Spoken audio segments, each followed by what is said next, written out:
Cette news a fait chuter tout le marché crypto, on a eu de grosses corrections les 2 derniers jours, il y avait beaucoup trop de monde dans le levier et il y a eu des liquidations en masse. En effet, le marché anticipait un PPI à 0,2%, on est à 0,9%, c'est énorme. Le PPI, c'est les prix à la production, donc forcément c'est quelque chose qui va être répercuté sur le consommateur et qui peut peser sur l'inflation. Maintenant, pas de panique parce que d'ici le prochain FOMC, il y a énormément de data qui vont pouvoir nous aiguiller sur le sens que va prendre l'inflation. En attendant, le marché continue de pricer au moins 2 baisses de taux d'ici la fin d'année 2025, donc pour moi, les marchés resteront haussiers sur Q4. En plus de ça, on a les tendances qui restent complètement haussières sur les indices US et comme vous savez, le momentum en crypto est très corrélé à ce que fait les indices US. Et bien évidemment, à côté de ça, le monde retient son souffle pour savoir ce qui sortira de la rencontre entre Trump et Poutine qui est en train d'avoir lieu en Alaska et on espère bien évidemment que ça va déboucher sur un arrêt de la guerre en Ukraine. Dans cette vidéo, comme d'habitude, je vais vous donner toutes les news importantes qui concernent l'écosystème crypto et ensuite on ira se faire un gros point technique pour que vous ayez les points importants à garder en tête. Je vous rappelle qu'on sort 3 vidéos par semaine sur cette chaîne où on analyse complètement le marché. Donc si ce genre de contenu vous intéresse, n'hésitez pas à vous abonner à la chaîne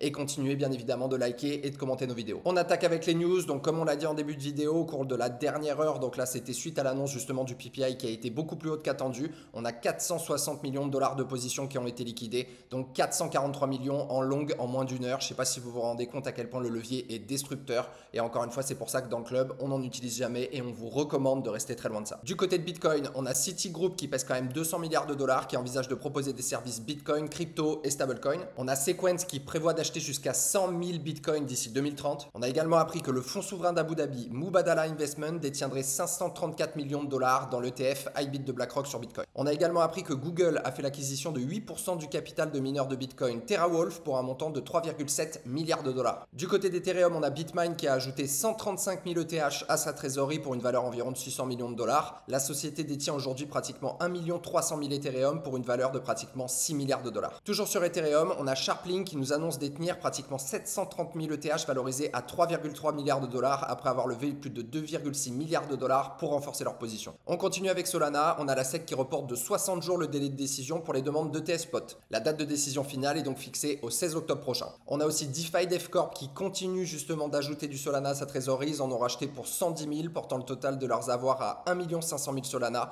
soit l'équivalent de pratiquement 270 millions de dollars. Du côté des États-Unis et de la réserve de Bitcoin, on a le secrétaire du Trésor américain Scott Bessent qui revient sur ses propos concernant la réserve de Bitcoin en déclarant que le Trésor s'engage à exploiter des voies budgétaires neutres pour accueillir davantage de Bitcoin afin d'élargir et de tenir la promesse du président de faire des États-Unis la superpuissance mondiale du Bitcoin. Du côté de la régulation US, on a la Fed qui vient de mettre fin à son programme de supervision des activités des banques en matière de Bitcoin et de crypto. Donc la Fed est vraiment en train de donner son feu vert au Bitcoin. Et comme on l'a vu en début de vidéo, on a le monde qui retient son souffle pour voir ce qui va sortir de l'entretien entre Poutine et Trump. Et on a a priori le président Trump qui affirme que Poutine, Zelensky et les dirigeants de l'Union européenne ont tous décidé que la conclusion directe d'un accord de paix était la meilleure solution pour mettre fin à la guerre en Ukraine. Donc on crase les doigts, ça peut être vraiment hyper bullish pour les marchés. Du côté du calendrier économique, pas mal de data cette semaine. On a eu le PCI du coup avec l'inflation, on a eu les inscriptions hebdomadaires au chômage qui étaient très proches des prévisions qui sont un poil plus faibles. Donc là, marché de l'emploi, pas grand chose à signaler là-dessus. On a les prêts à la production qui, voilà, comme on l'a vu en début de vidéo, ont été vraiment très haut. Ça n'a pas hyper bon du côté de l'inflation. Derrière, on a justement le discours de la Fed compte rendu du FOMC. Et après, à partir de jeudi, on aura de nouveau les inscriptions hebdomadaires au chômage, le PMI manufacturier et on aura vendredi 22 le discours du président Powell. Si on regarde du côté de l'inflation sur Trueflation, on voit aussi bien évidemment une petite reprise. On espère que du coup, ça va pas continuer de prendre la direction du nord et qu'on va pouvoir repartir vers le sud pour faire en sorte de pérenniser les probabilités de baisse de taux qui restent très hautes. Et du côté des probabilités de baisse de taux, on a quand même le marché qui price 92% de chance aujourd'hui de baisser les taux au prochain FOMC et le marché est toujours en train de pricer au moins 2 baisses de taux sur la fin d'année 2025. Du côté des indices US, on finit cette semaine avec un SP500 pratiquement à son ATH. Même chose du côté du Nasdaq. On a un dollar index qui continue de chuter et on a l'or qui a priori est en train de casser son triangle de compression à la baisse. Donc on est tout à fait dans de bonnes configurations pour que les actifs risk-on continuent de pousser. Juste avant de passer à la partie analyse technique, je vous fais juste un petit rappel. En dessous de chacune de nos vidéos, vous avez un lien qui vous permet de rentrer dans la liste d'attente pour rejoindre le Merov Club. À l'intérieur du club, vous aurez accès à toutes nos structures de portefeuille avec le nom des cryptos, des pourcentages d'allocation, nos points d'entrée et nos points de sortie. Vous avez également accès à tous nos signaux de trading en alpha pour aller surperformer le marché. On vous met également à disposition nos 3 robots de trading sur Bitcoin, Ethereum et Solana pour vous générer des rendements qui sont complètement passifs. Et enfin, vous avez la possibilité de rentrer en accès anticipé sur les nouveaux projets crypto avant leur sortie grâce à Q42. On démarre l'analyse avec Bitcoin. Souvenez-vous, après notre petit bottom aux 75 000 $, on avait cassé ce biseau ascendant à la hausse. On avait fait une première grosse poussée jusqu'aux 112 000, une belle vague corrective en ABC qui nous avait ramené dans la zone de fair value gap de ce déséquilibre de marché. marché. On était rentré dans une structure en bull flag qu'on avait cassé à la hausse pour venir faire un nouvel ATH à 123 000 $.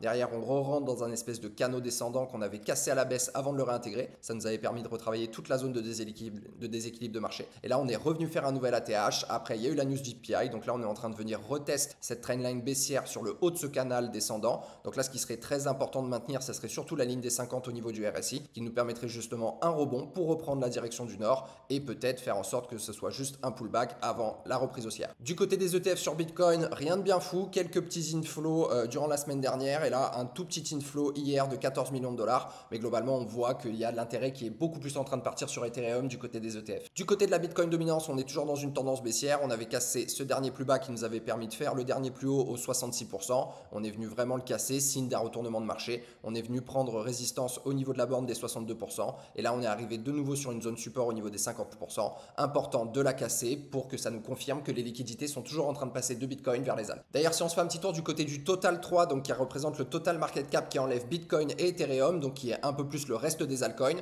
on est toujours bien évidemment dans une belle tendance haussière. On a eu une belle bougie de rejet, on est aussi dans une belle compression au niveau du RSI. Donc là, ce qui va être important, c'est justement de venir casser cette compression. Et là, je pense qu'on pourra vraiment partir justement refaire un ATH et avoir la fameuse altcoin saison qu'on attend. On a un peu la même configuration sur Other contre Bitcoin. Je vous rappelle que Other, c'est la profondeur des alts, c'est le total market cap qui exclut le top 10 et là, c'est contre BTC. Donc vous avez vu qu'en 2021, on avait cassé vraiment ce biseau descendant à la hausse et on était parti dans la fameuse altcoin saison mirobolante et on était rentré dans des compressions au niveau du RSI. À chaque fois qu'on avait cassé justement cette trendline de compression, on était reparti dans des phases de hausse. Ça s'est repassé une fois, une deuxième fois. On est en train de le faire une troisième fois, mais on est toujours bloqué sur la ligne des 50. Donc là, ce qu'il faudrait, c'est vraiment casser ici au niveau du RSI pour reprendre ce momentum haussier, exploser du côté d'Other et c'est quelque chose qui va du coup forcément se retransmettre du côté du Total 3 avec très certainement un nouvel ATH. Maintenant, on analyse Ethereum, donc une jolie correction en cours. Souvenez-vous, on était venu faire un bottom au 1470 $, un market structure shift. On a poussé 5 temps, ça nous a amené aux 2800 $. Une corrective en ABC qui nous a fait travailler toute la zone de déséquilibre de marché. On était rentré dans un triangle de compression qui avait cassé à la baisse. C'était un fake out avant de réintégrer et de repartir en direction du nord. On avait fait une belle jambe jusqu'aux 3800 $.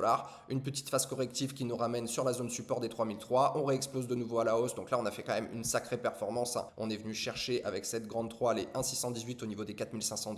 Depuis que le marché, bien évidemment, a corrigé suite à l'annonce sur le PPI, on voit justement que ça respire un petit peu sur Ethereum. On voit aussi qu'au niveau du RSI, on est sous une espèce de potentiel début de pression. On voit qu'on est en train quand même de perdre du momentum. Donc à voir si jamais on est rentré dans cette grande 4 et auquel cas les points importants à garder en tête. Prenez votre retracement de Fibo, vous venez calculer. Donc là, des zones qui seraient intéressantes à regarder au niveau d'Ethereum. On pourrait revenir sur les 0,382 qui nous ramènerait sur la zone de résistance, de support des 3900 $. Si jamais on doit corriger plus bas, on a les 0,50 qui nous ramènent aux 3450 $. Ou alors une zone de rechargement de longue qui nous permettrait quand même de revenir travailler pas mal de zones de déséquilibre de marché avant potentiellement de repartir dans une grande 5. On se retrouve du côté des ETF Ethereum, ça a été la folie la semaine dernière. On a eu une journée à plus de 1 milliard de dollars d'inflow. Je ne sais pas si vous vous rendez compte à quel point c'est énorme. Il y a vraiment le FOMO qui est en train de passer de BTC à Ethereum du côté des institutionnels. Un tout petit outflow hier de 60 millions de dollars, mais franchement rien d'inquiétant pour l'instant. Il y a vraiment toute l'attention en ce moment qui est portée sur Ethereum. Maintenant on analyse le Solana qui est lui aussi en correction. On était venu faire un bottom aux 95 $, un beau market structure shift, une première vague qui nous pousse en 5 temps jusqu'aux 185 $, une belle corrective en ABC qui revient en zone de rechargement de longue de tout le premier mouvement. On reprend la direction du nord, on est en train de dessiner un potentiel espèce de double top au niveau justement de la résistance au niveau des 200 $. Les points importants à garder en tête qui ont déjà potentiellement été atteints du côté de Solana, on a atteint les 0,786 mais ça serait quand même une petite vague 3. Moi je pense qu'il a quand même encore du jus, il faut attendre un peu potentiellement un catalyseur et puis qu'il y ait de l'euphorie qui revienne sur le marché. Si on est toujours dans une vague 3, les prochains points d'intérêt sont les 1 pour 1 aux 220 $, ou alors les 1,618 au niveau globalement des 275 $. Si jamais on est dans une vague 4, ce qui franchement m'étonnerait, les points importants à garder en tête pour revenir retravailler, ça serait les 0,382 ou alors potentiellement une zone de déséquilibre, une zone de rechargement de longue entre globalement les 146 et les 157 $. Mais pour l'instant, j'y crois pas. On a le momentum qui est quand même toujours en train de descendre. Tant qu'on reste au-dessus de la ligne des 50, ça reste haussier, il faut pas casser. Donc là, ce qui serait bien, ça serait vraiment de surtout pas venir casser ce dernier plus bas, continuer dans cette tendance haussière pour vraiment finaliser justement cette grande vague 3. Maintenant, on analyse le NIR. Vous me l'avez demandé dans les commentaires, n'hésitez pas à me dropper le nom de la crypto que vous voulez que j'analyse dans les prochaines vidéos. Au niveau du NIR, on a toujours quand même pas mal de mal. On était venu faire globalement un espèce de double bottom là au niveau des 1,83 $. On pousse en 5 temps, on monte aux 3,48 $. On fait une belle corrective en ABC qui revient sous la zone de rechargement de longue de tout le premier mouvement. On a retracé pratiquement 100% du mouvement. D'ailleurs, on a retracé 100% du mouvement. Et là derrière, on a vraiment du mal. On voit qu'au niveau du RSI, On est toujours pile sous la ligne des 50, il faudrait vraiment pas la casser parce que là sinon potentiellement on repartirait vraiment dans une tendance baissière. Donc toujours un peu faiblard quand même au niveau de NIR. Si jamais on est bien dans cette fractalité de grande vague 3, les points importants à garder en tête, ça serait les 1 pour 1 au niveau de cette zone de résistance des 3,38$. Si on va jusqu'au 1,618, on se retrouvera au 4,35$ sur NIR. Maintenant on analyse le Tao, ça a du mal aussi en ce moment le Tao. On était venu faire un bottom au 168$, une belle vague 1 en 5 temps après un market structure shift qui nous pousse au 448$, une belle corrective en ABC qui nous ramène en zone de rechargement de longue de tout le premier mouvement, reprise haussière, de nouveau on se heurte à la résistance des 450$,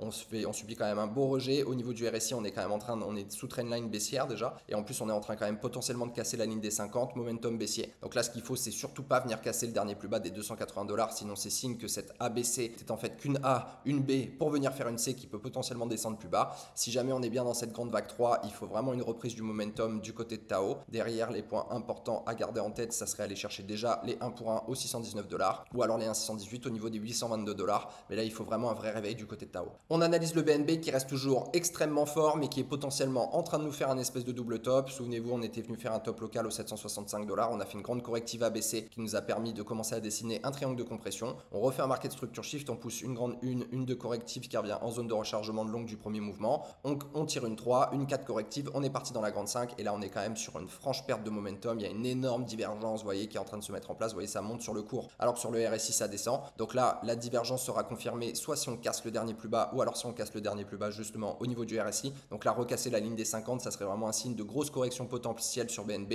Nous ça fait partie des zones sur lesquelles on a pris profit, on est sorti au niveau des 790$ il me semble dans le club. Donc encore une fois voilà, faites attention, gérez bien votre risque. Nous on a déjà commencé à se rémunérer sur notre trade BNB, mais globalement ça reste quand même un des coins les plus forts, qui, vous voyez, qui n'a pas subi non plus une grosse correction ces derniers jours. À voir ce qui va se passer. Là les points d'intérêt à garder en tête, si jamais on n'a pas fini justement cette grande 25, on pourrait venir chercher point au niveau des 1,618 qui ont pratiquement été atteints. Si jamais on doit continuer de pousser, ça sera au niveau des 2,618 au 1073$ sur BNB. Maintenant on analyse le render, vous me l'avez également demandé dans les commentaires. On était venu faire un double bottom au niveau des 2,55$, un beau market structure shift, on pousse en 5 temps, on arrive au 5,50$, une belle grosse corrective en ABC qui nous a ramené sous la zone de rechargement de longue de tout ce premier mouvement. On repart en direction du nord, mais aussi on a du mal, là on s'est fait déjà rejeter, enfin on a cassé la zone de support qui avait été faite au niveau des 4$, on la réintègre, là on est pile dessus, mais on voit que c'est quand même pas loin de craquer. Si jamais on casse sur le RSI, qu'on casse la ligne des 50, il y a de fortes probabilités là qu'on reparte dans un momentum plutôt baissier. Donc là si jamais on vient casser ce dernier plus bas, ça serait aussi que cette corrective elle serait pas finie et que potentiellement on serait même toujours en tendance baissière en higher time frame sur render.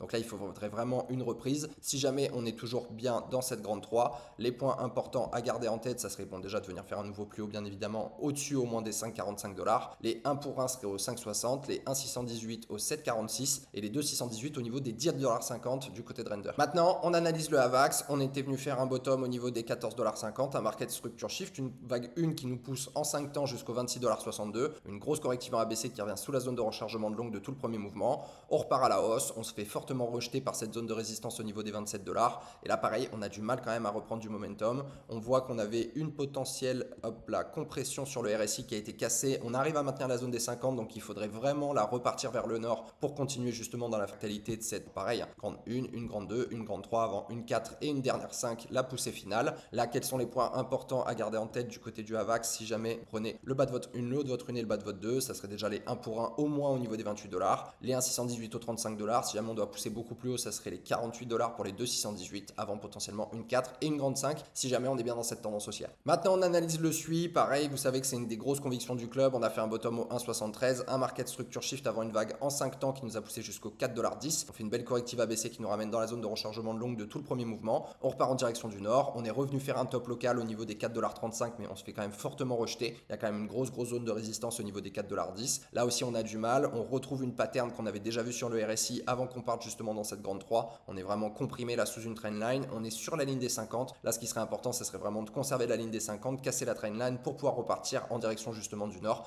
Après bien évidemment comme d'habitude à corréler avec ce que va nous faire Bitcoin et le reste du marché crypto. Mais globalement si jamais on est toujours bien dans cette grande vague 3 du côté dessus et qu'on n'est pas déjà rentré dans une 4, il faudrait du coup aller chercher au moins déjà les 1 pour 1 au niveau des 4,90$. Si jamais on doit plus haut, on a les 1,618 au 6,51$. Maintenant on analyse le XRP, vous me l'avez également demandé dans les commentaires. Donc on était venu faire un top local au 3,32, une belle corrective en ABC dans un canal descendant. On vient faire un market structure shift après une jolie divergence sur le RSI. On vient casser le dernier plus haut, on retourne la tendance, on pousse une grande 1, une grande 2, une grande 3. La grande 2 nous ramène en zone zone de rechargement de longue de tout le premier mouvement. Les points qui ont déjà été atteints du coup du côté du XRP, on a déjà atteint les 1,618 parfaitement au niveau des 3,61 $. Là je pense à mon avis qu'on est rentré dans une 4 qui pourrait du coup durer plus ou moins longtemps, sachant que la 2 a été assez longue, donc celle-là, la 4 pourrait être assez courte, mais globalement les points importants à garder en tête si jamais, hop là, le XRP, il nous a touché déjà voilà, les 0,382, on est même venu retoucher directement la ligne des 50. Je pense que c'est à mon avis une vague corrective soit en ABC flat et on va revenir au niveau des 2,80. Si jamais c'est une zigzag, on pourrait retrouver la zone de rechargement de longue du troisième mouvement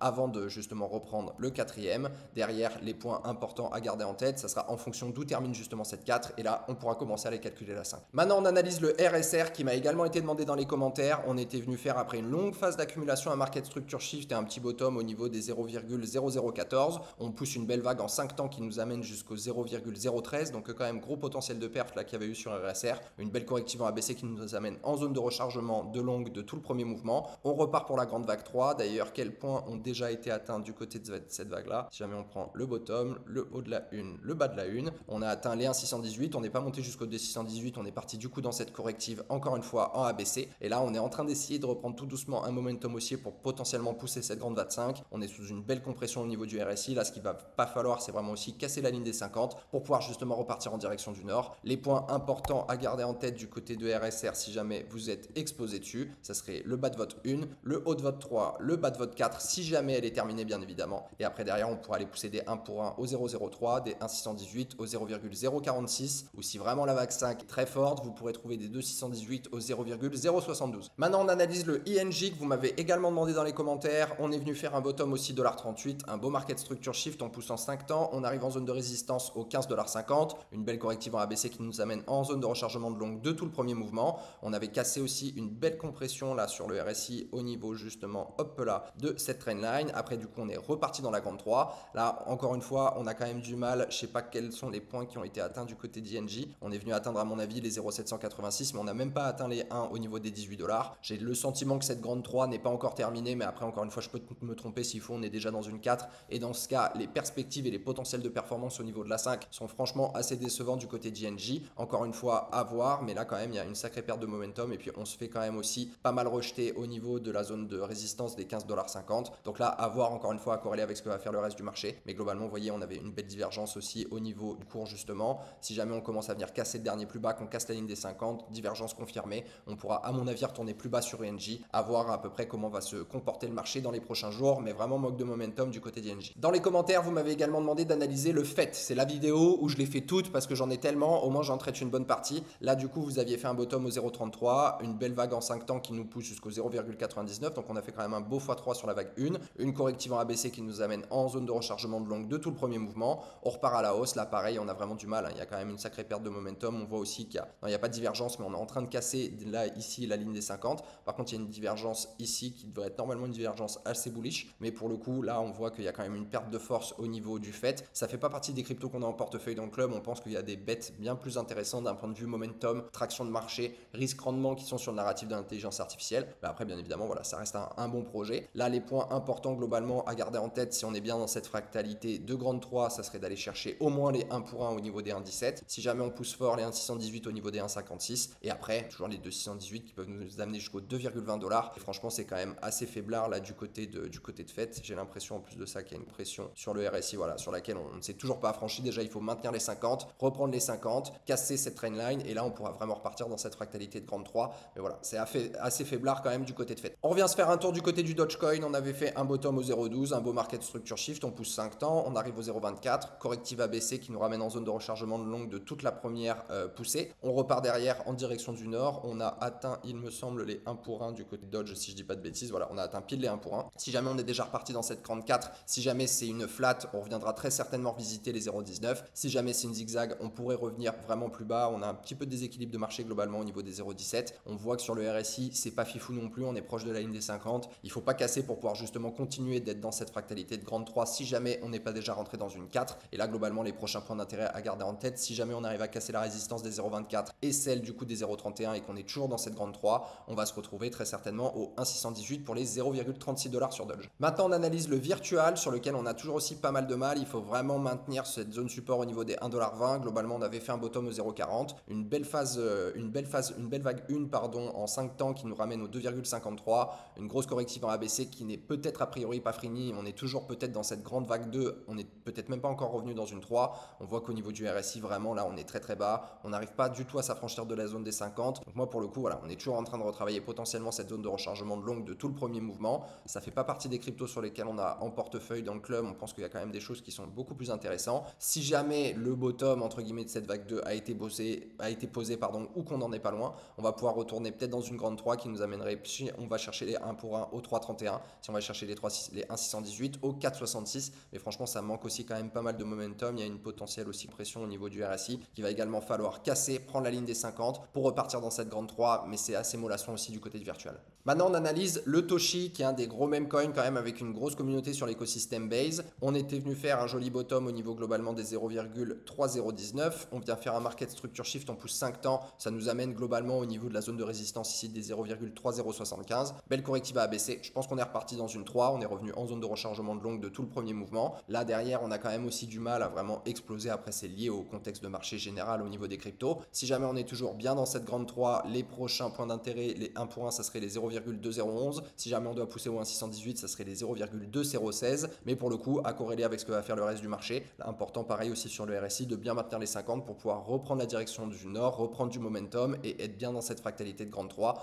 On est peut-être aussi déjà potentiellement rentré dans une 4, j'ai pas l'impression, mais voilà, on verra un peu ce qui va se passer les prochains jours, mais en tout cas Toshi aussi il a besoin de reprendre un peu de force. Maintenant on analyse le Pengu qui comme vous le savez est un de nos chouchous, un bêta de l'écosystème Ethereum, écosystème abstract. On était venu faire un joli bottom au 0,031, une première vague en 5 temps qui nous amène au 0,17, on fait au 0,017 pardon, on fait une belle corrective en ABC qui nous ramène en zone de rechargement de longue, explosion, on a atteint les 2,618 il me semble si je dis pas de bêtises au niveau de cette grande vague 3, on est à mon sens là rentré dans une belle 4, si on reste sur une flat on maintiendra à mon avis ce niveau là, si jamais on est dans une zigzag on pourrait venir retravailler, déjà il y a une petite zone de déséquilibre de marché ici, mais globalement toujours pas mal de force, on a la pattern sur le RSI qui est en train de se reproduire, vous voyez c'était là ici on avait commencé à diverger, on avait fait toute cette vague 2 sous compression et quand on avait cassé c'est là qu'on était reparti pour la vague 3, on est en train de se retrouver sous compression, on est en train de casser la ligne des 50, il faut la reprendre, s'affranchir justement de cette trendline baissière avant de repartir à mon avis dans la grande 5, si jamais les points importants à garder en tête pour la potentielle correction qui est en cours, on a déjà touché vous voyez les 0,382, si on est sur une flat ça restera comme ça, si jamais on est sur une zigzag on pourrait retrouver les 0,5 qui nous permet de revenir travailler, qui nous permettrait pardon de revenir travailler la zone de déséquilibre de marché au niveau des 0,027 et si jamais on doit descendre plus bas, on a encore du déséquilibre en dessous, ça serait